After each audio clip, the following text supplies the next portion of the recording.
প্রতি রুমে জিনিসপত্র কিরকম ছিল? বাড়িটা ভাইজান, আগুন কখন লাগছে একটু বলতে পারবেন? আসসালামু আলাইকুম।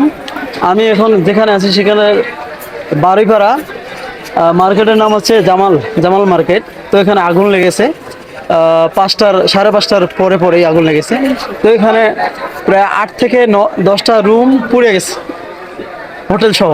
তো আমরা একজনের সাথে কথা বলবো, উনি এই বাসায় থাকেন, বিস্তারিত একটু বলবো।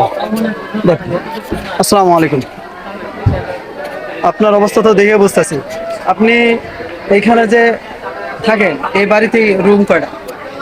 রুম মোট 18-19টা আর কি। এই সাইডে হলো 8-9টা, ওই সাইডে 9টা, ওই সাইডে 10টা, এই সাইডে 9টা।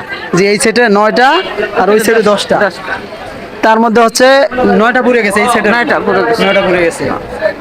প্রতি রুমে জিনিসপত্র কিরকম ছিল? বাড়িটা জিনিস আছে মোটামুটি ভালোই।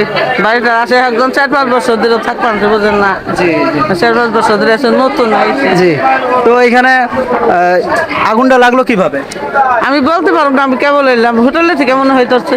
ও, সামনে থেকে তাহলে প্রায় অনেকগুলো টাকার ক্ষতি হয়ে গেছে, প্রায় 8-10 লাখ কতই টাকার মতো। তো 10 লাখ টাকা তো হোটেল আলাদা কম গেছে। বাড়িটা বুড়িটা তো কিছুই তো বের করা হয় না। তো আমরা এখন কার কাছ থেকে শুনবো, দেখি।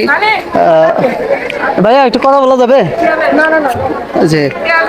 ও, কথা বলবে না? তো এইদিকে আসো তো দেখি। আসসালামু আলাইকুম। ভাইজান, আগুন কখন লাগছে একটু বলতে পারবেন? 5টা 30 মিনিটে। 5টা 30 মিনিটে। ফায়ার সার্ভিসে আসছে কখন? আসছে তো না হলে ওইরকম 15-20 মিনিট, আধা ঘন্টা এরকম। ও, 15-20 মিনিটে, আধা ঘন্টা। এই আগুনটা কমপ্লিটলি নিবানো হয়েছে কতক্ষণে? হ্যাঁ, নাহলে তো এখন বাজে কয়টা?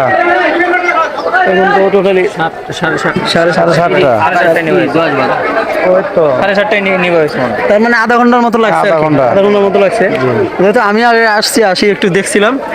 তো কথা হচ্ছে, এখানে যে রুমগুলো ছিল এই বিষয়ে আপনার জানেন বিস্তারিত, যে কিরকম রুমে মালপত্র কিরকম ছিল? এক সাইড পুড়ে গেছে সব।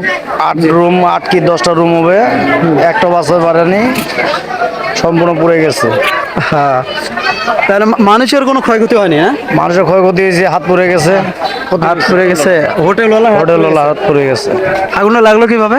ওই গ্যাসের কে দিয়ে, ও, গ্যাস সিলিন্ডার থেকে গ্যাস সিলিন্ডার থেকে।